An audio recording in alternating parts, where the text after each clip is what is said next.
बोला बोला, हा वेळ पुन्हा येणार नाही बरं, पुन्हा येणार नाही. विचारायचं असेल तर विचारा आणखी काही.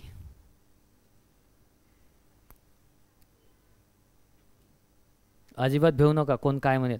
मी आहो, सरी आहेत.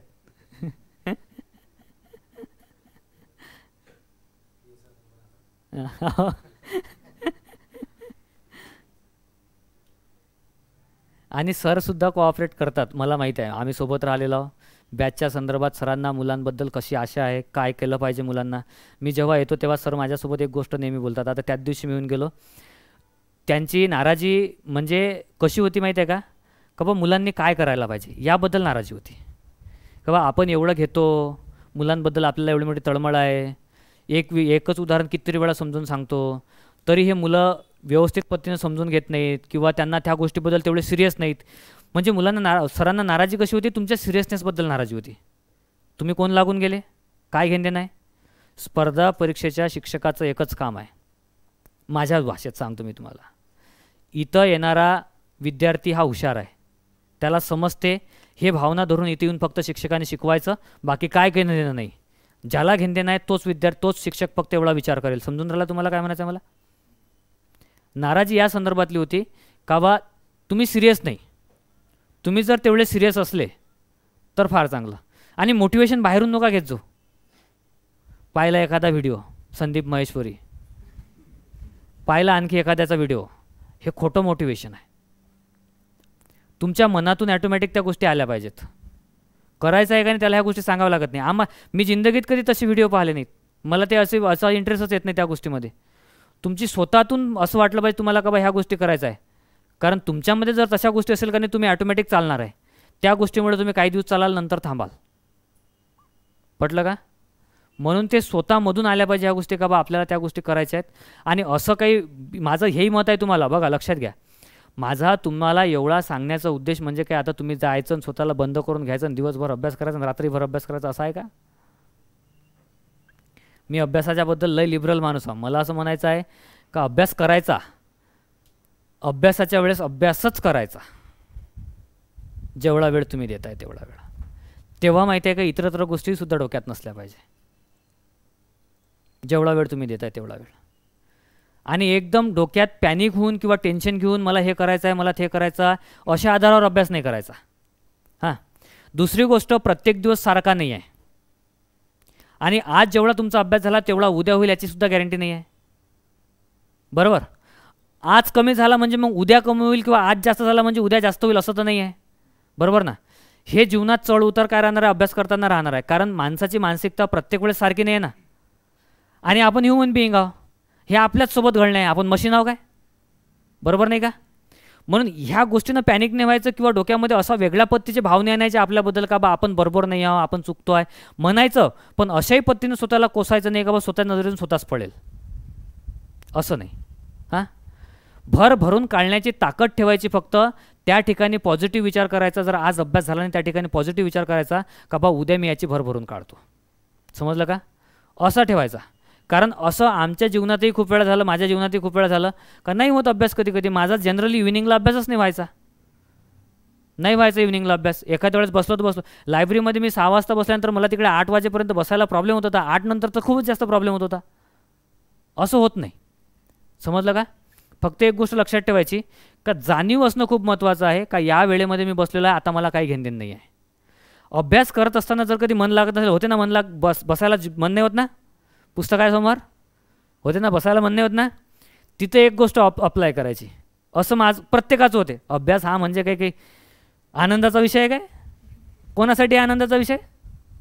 कोण असं दाखवा मला MPSC करणारा का बा त्यासाठी आनंदाचा विषय आहे. अरे ही MPSC असा विचित्र प्रकार आहे, स्पर्धा परीक्षा असा विचित्र प्रकार आहे का ते संदर्भ ग्रंथ वाचण्याचाही इंटरेस्ट कमी करून टाकते, कारण वाचनच जीवावर येते ना. असं आहे ते. म्हणून हे प्रत्येकाच्याच असं आहे का कोणी असं नाही की एकजण जरी मला दाखवा का ज्याच्यामध्ये काय का वाचायला ज्याला हरिक येत आहे, अभ्यास करायला हरिक येत आहे, असं कोणीच नाही आहे. माझ्यासोबत जेव्हा असं होत होतं का नाही तेव्हा सुरुवातीला माझं मन नाही लागायचं. पण माझा उद्देश तेव्हा काय स्वतःला कोसण्याच्याऐवजी मी काय करतो, चला कंटिन्यू पुढे जायचं वाचत. आपलं डोकं आहे हे माहिती आहे का तुमच्या बॅकअप माइंडमध्ये खूप डाटा सेव्ह करते. तुम्हाला माहिती नसते. आपल्याला असं वाटते का बा आपण वाचलं आहे, आपल्या लक्षात नाही ते राहते आपल्याला ते ऑप्शन आहे ना, आपल्याला ते लिहावं लागते का? आपल्याला आठवावं लागते का? आपल्यासमोर असतं सर्व आहे. म्हणून मग अशा वेळेस जर तुम्ही प्रॉब्लेममध्ये येत असाल का नाही, तर काय करायचं, फक्त कंटिन्यू करायचं, वाचायचं. मी काय करतो, तर मला जर कधी जीवावर आलं तर मी फक्त वाचायचो आणि माझ्यावरून जसे 15-20 मिनिट अर्धा तास जात होता का नाही, ॲटोमॅटिक त्या पुस्तकामध्ये मनरमून जायचं आणि मागचंही आठवायचं आणि पुढचंही आठवायचं. पटलं का म्हणायचं मला? आणि एखाद दिवशी जर तुम्हाला वाटतं खूप जीवावर येऊन राहिली, तर स्वतःच्या मनाला विचारून स्वतःच्या डोक्यानं काय घ्यायची, सुट्टी घेऊन घ्यायची. ठीक आहे, आज मी घेतली, काही प्रॉब्लेम नाही. समजून राहिलं का? आज मी स्वतः अभ्यास थांबवला, काही प्रॉब्लेम नाही. पण जनरली केव्हा थांबवायचा केव्हा नाही थांबवायचा ह्या गोष्टीसुद्धा भान ठेवायचं फक्त. पटलं नाही का? हा एक विषय. असं ते करायचं अभ्यासाच्याबद्दल. म्हणून जीवावर कोणाचे येते, फक्त त्याला व्यवस्थित काय करायचं, मॅनेज करायचं, त्या पद्धतीने होते, पुढे जायचं ॲटोमॅटिक. आणि आठवण्याचा प्रयत्न तर करायचा, पण आठवत नाही म्हणून टेन्शन घ्यायचं नाही. हे समजून राहिलं का? पहिले आठवत नाही म्हणून जेव्हा तुम्ही कारण हे गोष्ट माणसाच्या जीवनात माहिती आहे का, वर्षभर घडत नाही, आठवत नाही. केव्हा घडते? परीक्षा आल्यावर. वर्षभर माहिती आहे का ह्या गोष्टीला माणूस ऑब्झर्व करत नाही का, मला आठवत नाही आठवत म्हणते. पण परीक्षेच्या दिवशी ज्यावेळेस तो आठवते, त्याला जेव्हा आठवत नाही का नाही, तेव्हा त्या गोष्टीला तो ऑब्झर्व करते आणि ऑब्झर्व करून पॅनिक होते. बरोबर? एक गोष्ट आवर्जून लक्षात ठेवायची, आठवण्याचा आणि परीक्षेचा काहीही संबंध नाही.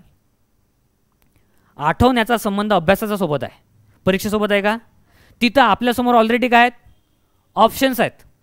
ऑलरेडी काय ऑप्शन आहे. आपल्याला ऑप्शन पाहूनही काय होते, डायरेक्ट ती गोष्ट आठवते का, ही ती गोष्ट होती. पटलं का? कारण दैनंदिन जेव्हा आपण अभ्यास करतो तो आठवून पाहायला पाहिजे, याच्याबद्दल वाद नाही. पण ऐन परीक्षेच्या वेळेस जो आपण अभ्यास करत आहे त्याला आठवून पाहायला पाहिजे, हे चुकीची गोष्ट आहे. तिथं आपल्याला डायरेक्ट ऑप्शन्स असतात, त्यामुळे पॅनिक होण्याचा काही गरज नाही. आणि मी तुम्हाला सांगत आहे, तुम्ही जेवढे फ्री राहाल ना तेवढं डोकं आठवेल, आणि जेवढं तुम्ही पॅनिक राहाल ना तेव्हा तुम्ही कितीही चांगला डाटा केला असेल तोही तुम्हाला आठवणार नाही. आणि आपला उद्देश कसा असला पाहिजे पेपर सोडवण्याचा माहिती आहे का? हे जे आहे ना भानगड बंद करा. म्हणजे मी माझा मत सांगत आहे, माझ्या मताशी तुम्ही सहमत असाल, नाही सहमत असेल, बाकीचे सर सहमत असतील, नाही सहमत असतील, मला माहीत नाही. माझी टेक्निक मी तुम्हाला सांगत आहे काय. माझं ह्या मताच्या मी पूर्ण विरोधात आहे की बा मी प्रश्न वाचला, आता डायरेक्ट उत्तर पाहतो, हे व्हायला पाहिजे, हरकत नाही. पण 100ही प्रश्नासोबत असं होईल का? नाही होईल ना. बरोबर नाही का? आपला उद्देश कसा असला पाहिजे का बा आपण आपल्याला जनरली एक गोष्ट माहीत असते ना, त्याच्या आधारावर सुद्धा आपल्याला प्रश्न काढता आले पाहिजे. MPSCचा जेव्हा आम्ही पेपर सोडवतो का नाही, तेव्हा आम्हाला फक्त 1 लाईनर आलेला क्वेश्चनच एक्झॅक्ट माहीत असते. 1 लाईनरच्या व्यतिरिक्त आम्हाला एकही क्वेश्चन माहीत नसते.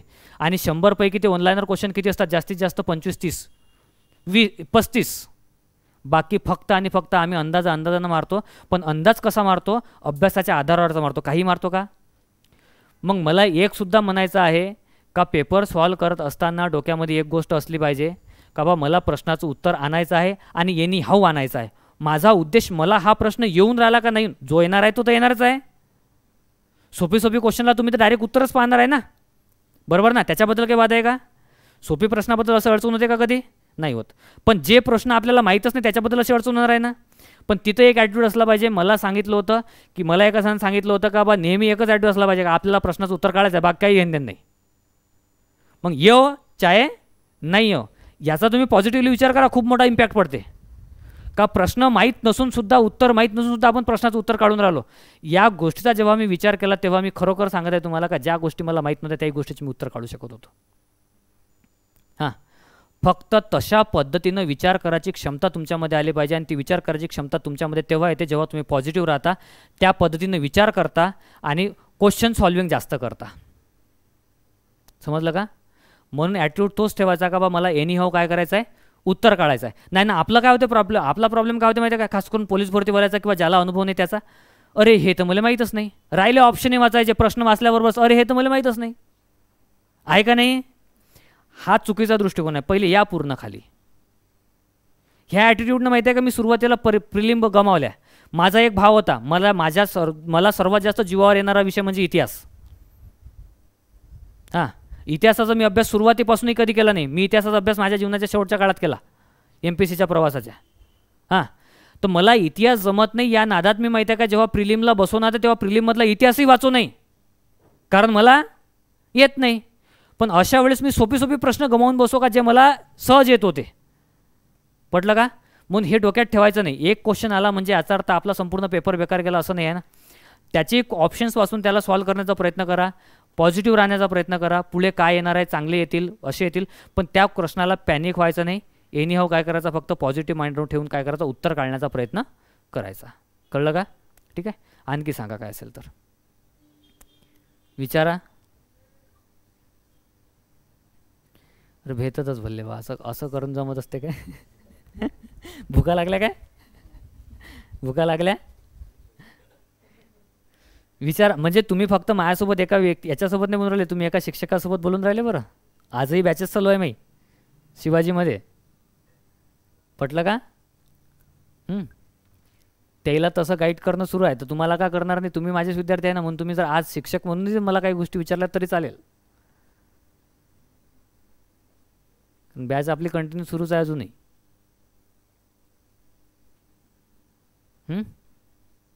ठीक आहे मग. ठीक आहे. तर सरांनी मला इथं बोलण्याची संधी दिली आणि मला बोलावलं. लहान भावासारखं माझ्यासोबत राहिले, माझे मोठे भाऊ म्हणून राहिले, मला लहान भाऊ समजून. त्याच्याबद्दल सरांचे खूप आभार मानतो आणि माझे 2 शब्द संपवतो.